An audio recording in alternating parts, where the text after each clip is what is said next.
Okay, so it's New Year's Eve, and I'm on the Fraker farm, and we just had a rather massive meteorological event here, including a tornado per radar, and a massive thunderstorm. New Year's Eve. Anyway, but we had so much rain it actually has provided some great hydrology for the wetlands that we built this fall, which caused all rain to cease as soon as we built them, apparently. Today that's not the case. So I'm going to try to show you a little bit on what we did with this wetland, okay? So this is, what we're looking at here is the main drainage that bisects the basin. It's about a 40-acre basin, and this is the main drainage. And what we did is we plugged it here. We built this berm across this drainage, and that causes this drainage to hit this and spill to the west. Now behind us is another berm. In the far distance is another berm that's getting fed by a drainage that comes out of that area there. This drainage is pooling out of the original drainage that bisected the basin, and it's going into that basin to the southwest. Then if you follow this up, back to the plug, probably getting nauseated, hopefully you're not watching this after drinking a bunch of New Year's toddies. We have the same kind of thing going on over here, where we have the water flowing into the larger eastern basin. Now here is where the drainage used to continue, and you'll see that there's just a dry ditch. Now on the other side, there's two ditches, the one that's between me and the trees, and then there's one that's on the other side of a short row of trees, and then the ditch continues. There's actually a natural spring in that drainage that runs 24/7. We were not allowed to mess with the hydrology of that without getting the Corps of Engineers involved.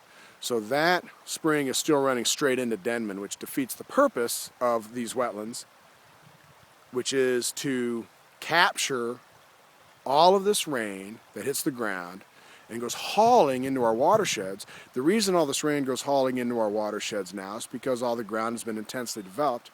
So if it's ag ground, or if it's residential, even if it's pastured and mowed or grazed, this water gets into our major waterways much faster, causes massive erosion, brings sediment, and just rapes the topsoil in the process. We're losing topsoil at incredible amounts right now. The idea behind these wetland berms and these projects is that these berms catch all the water stops and sits, and all the sediment lands in the bottom, and if these overflow, then what spills over is extremely clean water that gently falls into our waterways versus hammering them, and you get a better water introduction into which is healthier for Denman Creek. Denman Creek's one of the major Mackinac tributaries, and it's the one that runs through our farm. And in the meantime, where these berms are holding water back, you get wetlands developed. And these wetlands, like this area was originally wetland, will probably get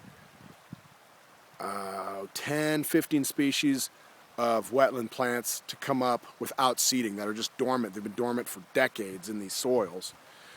They'll pop up on their own. We're going to do some massive seeding of wet prairie and wetland plants down here, and hopefully get this entire 40-acre area, which includes that big basin that we're looking at right there, and then there's the ditch, and at some point we may try to catch that spring to help with these waterways. Here's the medium-sized berm, and then this lesser berm over here, and these three berms should create three wonderful wetlands down there, hopefully by springtime. And we're going to try to get some seed on the ground. We're sitting here on about 10 grand a seed that we can't put on the ground because you got to put it. Now we could right now. We couldn't when the snow was down. You don't want to put it on completely frozen ground because it just blows into your neighbor's property, and that doesn't do a lot of good. So that's a short, probably very boring New Year's Eve hydrology lesson on the Fraker farm.